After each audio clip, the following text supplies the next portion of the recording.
हमारी पार्टी का ये मानना है कि संसद के वर्तमान सत्र के दौरान दोनों सदनों के रिकॉर्ड संख्या में लगभग 150 विपक्षी सांसदों का निलंबन होना सरकार व विपक्ष के लिए भी कोई गुड वर्क व अच्छा कीर्तिमान नहीं है।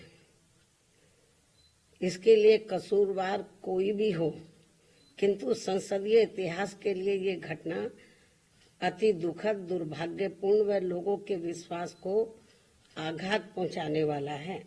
और इसी दौरान माननीय राज्यसभा सभापति का संसद परिसर में निलंबित सांसदों द्वारा मजाक उड़ाने का वीडियो वायरल होना भी अनुचित व अशोभनीय है।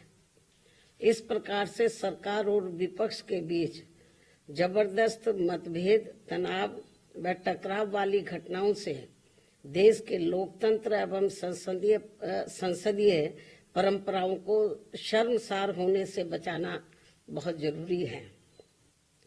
साथ ही विपक्ष विहीन संसद में आम जन के हित से जुड़े, देश व आम जनहित से जुड़े अति महत्वपूर्ण विधेयकों का पारित होना भी ये अच्छी परंपरा नहीं है।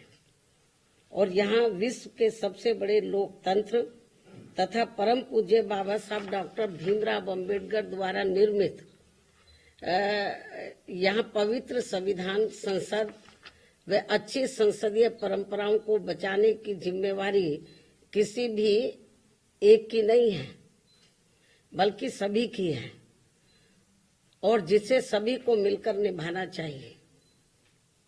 इतना ही नहीं, बल्कि अभी हाल ही में संसद की सुरक्षा में जो सेंध लगाई गई है, ये भी कोई ठीक नहीं है।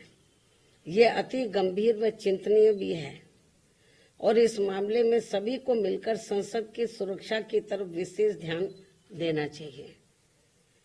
एक दूसरे पर आरोप प्रत्यारोप लगाने से काम नहीं चलेगा, बल्कि इस मामले को सभी को गंभीरता से लेना चाहिए तथा इसके जो भी दोषी व षड्यंत्रकारी हैं तो उनके विरुद्ध सख्त कानूनी कार्रवाई भी होना अत्यंत जरूरी है तथा ऐसे में इसके खुफिया विभाग को भी अब काफी सतर्क रहने की जरूरत है ताकि आगे कभी भी ऐसी घटना की पुनरावृत्ति न हो सके। इसके अलावा विपक्ष के गठबंधन में बीएसपी सहित अन्य जो भी पार्टियां शामिल नहीं हैं, बीएसपी सहित अन्य जो भी विपक्षी पार्टियां शामिल नहीं हैं, तो उनके बारे में किसी को भी बेफजूल कोई भी टीका टिप्पणी करना उचित नहीं है तथा इससे इनको बचना चाहिए। मेरी इनको यही सलाह भी है, क्योंकि भविष्य में देश व जनहित में कब किसको किसी की भी जरूरत पड़ जाए, ये कुछ भी कहा नहीं जा सकता है। अर्थात फिर ऐसे लोगों को व पार्टियों को भी काफी शर्मिंदगी उठानी पड़े, ये ठीक नहीं है। और इस मामले में खासकर समाजवादी पार्टी इस बात का जीता जागता उदाहरण भी है। इसके अलावा यहाँ मैं ये भी कहना चाहूंगी कि हमारी पार्टी पूर्ण रूप से धर्मनिरपेक्ष पार्टी है और यहाँ अपने देश में विभिन्न धर्मों को मानने वाले लोग रहते हैं तथा उनके अपने अलग अलग से आस्था के अनेकों स्थल बने हैं, जिन सभी का हमारी पार्टी हमेशा सम्मान करती रही है और आगे भी करती रहेगी। इसी क्रम में यूपी के अयोध्या में नवनिर्मित राम मंदिर का जो अगले महीने उद्घाटन होने के लिए जा रहा है, तो उसका हमारी पार्टी को कोई भी ऐतराज नहीं है। और यहाँ अयोध्या में कोर्ट के आदेश पर सरकार द्वारा निर्धारित की गई जमीन पर जब भी मस्जिद का निर्माण होता है, तो तब उसके उद्घाटन का भी हमारी पार्टी कोई ऐतराज नहीं करेगी।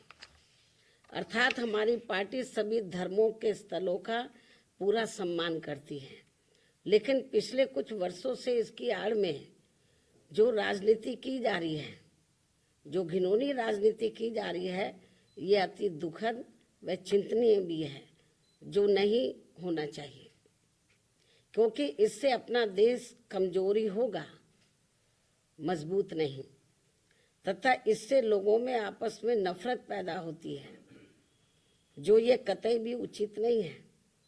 इस बात का भी सभी को पूरा ध्यान रखना चाहिए। इन्हीं कुछ खास बातों के साथ ही अब मैं अपनी बात यही समाप्त करती हूँ।